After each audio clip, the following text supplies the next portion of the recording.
Hello guys, in today's video I will be showing you a superior way to calculate the derivatives of polynomials.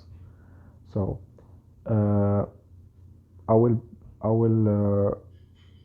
remind you what is the definition of a derivative. So if this limit exists, if we have a function such that this limit exists, uh, by definition we say that this quantity is the derivative of f. So now let's do an example using the polynomials. Okay, so I will give an example of like 27x to the 3 plus 4x squared plus 1. Okay, so using this definition we have to calculate first f of x plus h minus f of x. So this would be equal to 27 x plus h to the 3 plus 4 x plus h to the second power plus 1, and then minus 27 x to the third plus 4 x squared plus 1. Okay, minus this. So now with this minus we can simplify this one here, and we can regroup these, the second order monoms and the third order monoms here. We will get that this is equal to 27 x plus h to the third power minus x to the third power plus 4 x plus h to the second power minus x to the second power. Now I will be using the two rules, that a to the third minus b to the third is equal to a minus b multiplied by x multiplied by a squared plus ab plus b squared, and that a squared minus b squared is equal to a minus b a plus b. So some of you will tell me like, why don't we develop this and then take the limit? Because it will simplify the calculations if you just use this. Okay, I will explain where does it simplify the calculation. So if we use this, so a minus b is h. So here just replace a by x plus h and b by x.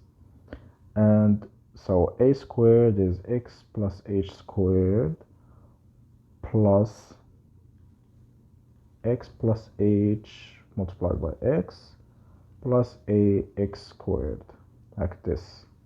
And then for the other part is 4 and a minus b, so is h, and x plus h plus x. So if you just calculated this, like you said, x plus h to the third power is x to the third power plus 3x h squared plus 3x squared h plus h to the third power,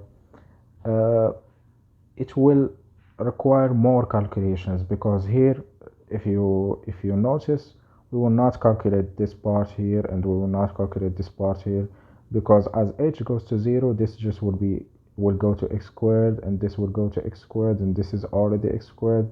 The same here, this will go to x, and this will go to x, so the sum is 2x, and here the sum is 3x. Now we notice that we can divide by this h because we can factor by it, so we will get that. So remember, this is f of x plus h minus f of x. Now let's divide by let's divide by h. So we'll get f of x plus h minus f of x over h. It will be, okay, it will be this without the h, that are in the yellow.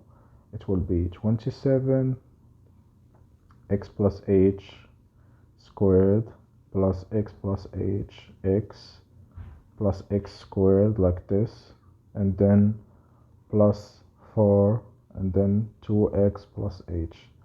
Now you can see that as h goes to 0, this will go to what? So this is x squared, x squared, x squared, so this is 3x squared, so it's 27 plus 3x squared, and then plus 4 multiplied by 2x, and this is your derivative. So I hope this will help you in answering this type of questions without worrying about how to calculate like x plus h to the fourth power to the third power. I think most exams will be just like to the third power, not to the fourth power. If you want the, so I was using this rule. I will give you the, what's it called, the, you know, the general rule. It would be a to the n plus a to the n minus 1b plus n to a b to the n minus 1 plus b to the n.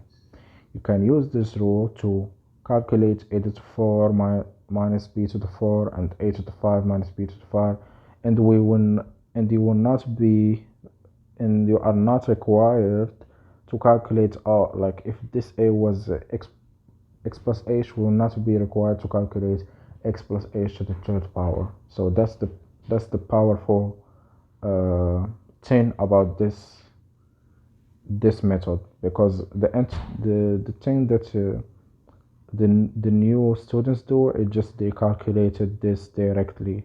They don't use the rules. They don't use this rule. Okay, thank you, and I hope this video was helpful for you, and thank you for watching.